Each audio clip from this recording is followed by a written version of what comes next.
अस्सलाम वालेकुम, कैसे हैं आप सब। I really hope all of you doing great and enjoying listening my audio books and their reviews.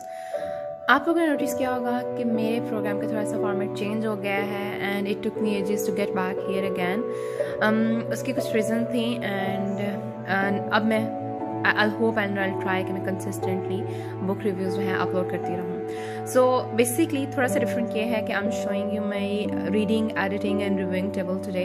आप लोग की बहुत सारी रिक्वेस्ट आ रही थी इंस्टाग्राम पे कि मुझे दो काम करने चाहिए। एक तो ये कि मैं कहाँ पे बैठ के ऑडियो रिव्यूज़ करती हूँ और एडिट करती हूँ और ये सारा रिकॉर्डिंग करती हूँ, तो मैंने सोचा I should show this to you और यही वो जगह है। सेकेंडली आप लोगों के कुछ रिक्वेस्ट आ रही थी कि आप लोगों में से सब जो हैं they are not really good in English और उनको प्रॉब्लम होता है मेरे रिव्यूज़ अंडरस्टैंड करने में। तो इसलिए मुझे जो रिव्यूज़ हैं, अगर मैं चाहती हूँ कि ज़्यादा से ज़्यादा ऑडियंस या ज़्यादा लोग इसको अंडरस्टैंड कर सकें और बुक्स की तरफ वापस आ सकें, तो मुझे उर्दू में देने चाहिए।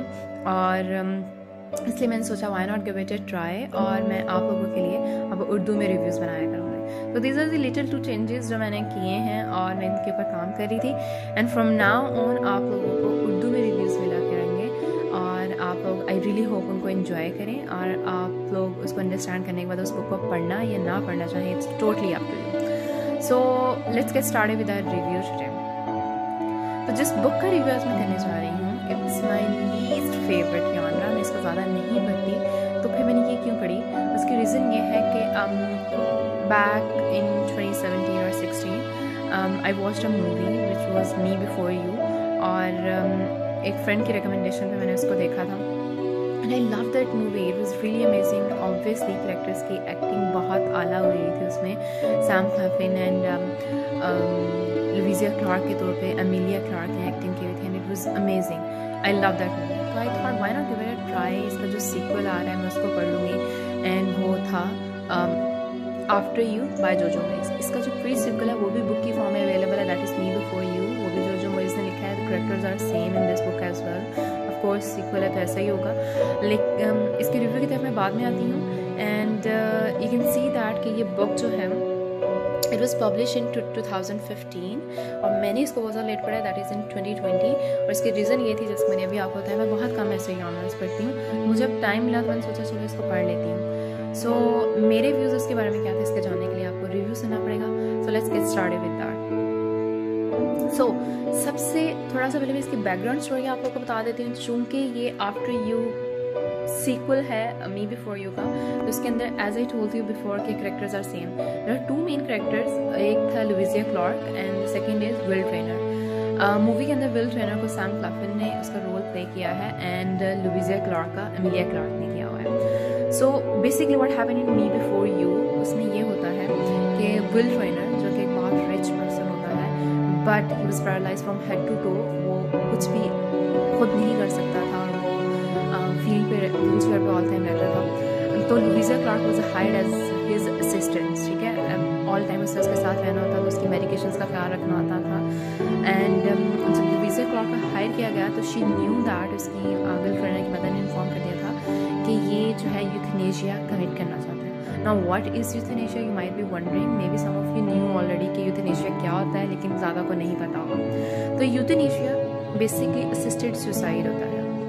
एक सुसाइड या खुदकुशी जो है वो लोग खुद ही कमिट करते हैं। There are several ways, I don't want to go into that, कोई मैं उसकी अवेयरनेस तो दे ही नहीं रही हूँ। सो लेकिन जो यूथनेशिया होता है वो असिस्टेड सुसाइड इस तरह से होता है कि हॉस्पिटल के अंदर अगर through proper medication and with help of doctors अगर कोई अपनी जान अपनी मर्जी से लेना चाहता है तो उसको यूथनेशिया कहा जाता है। It's legal in some countries and it's not legal in most of the countries. तो ये एक बड़ा कॉन्ट्रोवर्शियल टॉपिक है। एनीवेज विल ट्रेनर यूथनेशिया को कमिट कर लेता है despite he fell in love with Louisa Clark and Louisa को भी इससे बहुत ज़्यादा हो जाता है, बट स्टिल वो ख़ुद को इस कन्विंस नहीं कर पाता कि वो इस तरह की ज़िंदगी गुजार सकता है। यू नो यूथनेशिया यूजुअली ऐसे लोगों के लिए ही अभी तक जो जिन कंट्रीज़ ने लीगलाइज किया है उनका पॉइंट यही है कि यूथनेशिया इन लोगों के लिए लीगल है। इट्स बिकॉज जो टर्मिनल इलनेस में जो लोग मुब्तला होते हैं, ऐसी बीमारियां जिनका इलाज पॉसिबली कोई नज़र नहीं आ रहा होता है, तो ऐसी बीमारी में मुब्तला लोग जो हैं यूथनेशिया कमिट कर सकते हैं। सो विल ट्रेनर ने भी यही किया। ये तो थी background story me before you की। तो what happens after that, Louisa Clark के साथ क्या होता है, बिकॉज मेरे ख्याल से ऑफ कोर्स इस बुक को भी पढ़ने के बाद मुझे रियलाइज हुआ कि she went into a really deep traumas.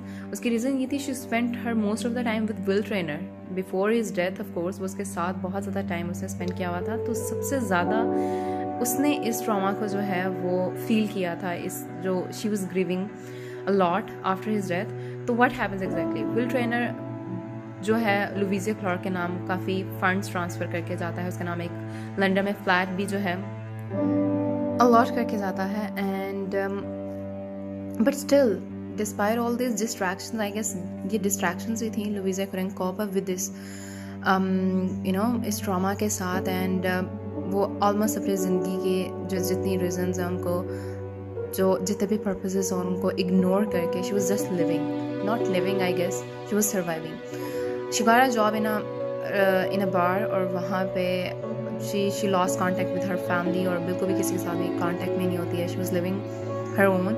लेकिन द पॉइंट इज़ दैट के how does she cope with that, to know that you gotta read the book कि आई गेस, और वो कर भी पाती है कि नहीं, that is really big question. So the part of this story in 2 lines is के ये बेसिकली पूरी बुक लिखी गई है, इसका नाम ही आप लोगों को इंडिकेट करता है, आफ्टर यू। दैट मीन्स के विल ट्रेनर की डेथ के बाद लुइजा क्लार्क ने किस तरीके से इस स्ट्रेस को, इस ट्रॉमा को जो है वो कॉप किया। उसके बाद उसकी हालत क्या थी, उसकी कंडीशन क्या थी, वो सर्वाइव कर पाई, वो नहीं सर्वाइव कर पाई, एंड अगर वो सर्वाइव कर पाई तो उसे किन किन डिफ़िकल्टी से गुजरना पड़ा, कौन से फैक्टर्स थे जिसने उनको जीने पे दोबारा ये वापस ज़िंदगी की तरफ लाने में इन्वॉल्व हुए। ये सब जानने के लिए आप लोग को ये बुक पढ़ना चाहिए। सो इसके अलावा लेट्स डिस्कस कि what's really good about this book, what's bad about this one, what is most interesting about this book. Let's start with the good thing कि इस बुक की सबसे अच्छी बात या अच्छी बातें ये थी कि I wasn't expecting कि मी बिफोर यू के बाद कुछ लिखने के लिए बाकी रह गया था। You know the main hero, जो मेन लीड थी विल ट्रेनर, जब उसकी डेथ हो गई तो I wasn't expecting कि इस बुक में कुछ ज़्यादा होगा, बट जो मूवीज़ प्रूव मी रोंग, इसलिए मैंने इस बुक को पढ़ा और मैं इसलिए इसका रिव्यू भी कर रही हूँ कि it was really good book. मेरे ख्याल से जो स्पेशली इवेंट्स थे जो भी उसके बाद, उसकी डेथ के बाद लुइजा को फेस करना पड़े, it made me cry for like 2 or 3 times. It was really emotional and a roller coaster of, I would say, roller coaster of emotions. Reading this book, it wasn't easy. I completed books in a month. मुझे बहुत ज़्यादा time लग रहा था क्योंकि मैं बहुत कम sad books पढ़ती हूँ। तो जो मूवीज़ ने बहुत ब्यूटीफुली बताया है कि कैसे आप जो ग्रीविंग जो प्रोसेस होता है उसके साथ कोप कर सकते हो, और कैसे जो है हम मूव ऑन कर सकते हैं इन आवर लाइफ। ये तो अच्छी बात थी इस बुक की। ऑल्सो एक और अच्छी बात ये थी कि this book wasn't just about romance या ग्रीविंग और एनीथिंग एल्स। इसमें फैमिली के इंपॉर्टेंस को बहुत अच्छे तरीके से हाईलाइट किया गया है, how friends and family are important in our life, and communities जो साइकिक कम्युनिटीज़ बनाई जाती हैं, जिसमें जिन लोगों ने अपने लव्ड वंस को खो दिया होता है, या कोई भी और चीज़ें जो उनकी ज़िंदगी में जो इनके लिए डिप्रेशन का कॉज बनती हैं, वो सारे के सारे इकट्ठे बैठ के एक दूसरे के साथ डिस्कशन करते हैं। ये मोस्टली फॉरेन कंट्रीज़ में ये होता है कि वहाँ पे बैठ के वो डिस्कशन करते हैं, जो भी उनके दिल में होता है वो उन बातों को निकालते हैं, बिकॉज दे न्यू कि ये बातें यहीं तक रहेंगी। एक सीक्रेट काइंड ऑफ सोसाइटी होती है जहाँ पे बैठ के वो अपने जो दिल की बातें उनको शेयर करते हैं, and this helps in coping grieving process और जितना भी स्ट्रेस का प्रोसेस होता है उस सबको। सो ये अच्छी बुक थी इस लिहाज से, लाइट सी, और थोड़ी बहुत इसमें कॉमेडी का फैक्टर भी था लुइजा क्लार्क के फादर का, किस तरह से मुख्तलिफ सिचुएशंस को हैंडल करता है। अदर देन दैट इस बुक में 2 मेन जिन कैरेक्टर्स का मैं जिक्र करना चाहूँगी इंट्रोड्यूस करवाए गए थे। The one is Sam and other is lily, and both characters were really interesting, और वो बहुत इंपॉर्टेंट रोल प्ले करते हैं लुइजा's लाइफ, और वो कैसे करते हैं यू गोटा know that. And lily is a very mysterious character, and आप लोग उसको पढ़ने में मज़ा आएगा। Secondly, let's talk about the negative point of this book, why I didn't like it. थोड़ा बहुत जितना मैं इसको रेटिंग क्यों इतना फुली नहीं कर पाई, उसकी रीज़न ये थी कि बुक बहुत ज़्यादा स्लो थी एंड रेपिटेटिव इवेंट्स थे। बहुत सारा मी बिफोर यू के बार बार जो है रिमाइंडर मिल रहा था, एक बहुत सारे उसके पॉइंट्स थे, तो मुझे ये थोड़ी बोरिंग लगी। And I completed this book in a month, क्योंकि मैं बीच में बहुत ज़्यादा बोर हो जाती थी एंड मैं नहीं इसको पढ़ना चाहती थी। सो थोड़ा सा इसका ये एक बैकड्रॉ है कि ये स्लो है, ड्रैगिंग है, एंड आप बोर हो जाते हो एक पॉइंट पे आके। तो ये इसका एक बैकड्रॉ था, ठीक है। एंड सबसे इंटरेस्टिंग बात, ये सबसे जो चीज़ मुझे बहुत ज़्यादा अच्छी लगी इस बुक में, वो ये थी कि बहुत कम राइटर्स में मेरे ख्याल से करेज होता है कि बहुत ज़्यादा सिंपल स्टोरी को उसको कॉम्प्लेक्स बना दिया जाए और कोई बुक लिख दी जाए उसके ऊपर। I mean we were expecting as a reader कि मी बिफोर यू के बाद या उस मूवी को देखने के बाद आई वॉज एक्सपेक्टिंग कि इसके अंदर अब कुछ भी नहीं रहा हुआ, लेकिन स्टिल बहुत अच्छा इसके अंदर लिख दिया गया था। एंड बहुत क्या कह सकती हूँ कि डिफरेंट प्रोसेसेस के थ्रू जो है ग्रीविंग, लॉस या आप कह सकते हैं डिस्ट्रेस को कोप करने का इस बुक के अंदर बताया गया है। एंड ये इंटरेस्टिंग था। मैं बहुत कम ऐसी बुक्स पढ़ती हूँ, लेकिन इस लिहाज से book was really nice. And let's talk about it's rating. अब कि इसकी रेटिंग के बारे में अगर मैं बात करना चाहूँ तो वो क्या थी, I give this book 3 out of 5। And 3 इसलिए क्योंकि मैंने आपको बताया कि थोड़ी सी स्लो बुक थी और कुछ आउट ऑफ द बॉक्स नहीं मुझे लगी। एंड क्वेश्चन, क्या इस बुक की हैप्पी एंडिंग थी या सैड एंडिंग थी? To find out that you gotta read this book. I guess it's a good edition. December reading में इसको आप लोग ऐड कर लें if you haven't read it already, और इसको पढ़ने की कोशिश करें। It's interesting. So that's all. ये रिव्यू था After You by Jojo Moyes. I really hope you liked it, and if you liked it, please kindly like, share and subscribe my channel. And thank you so much for listening me. Allah Hafiz.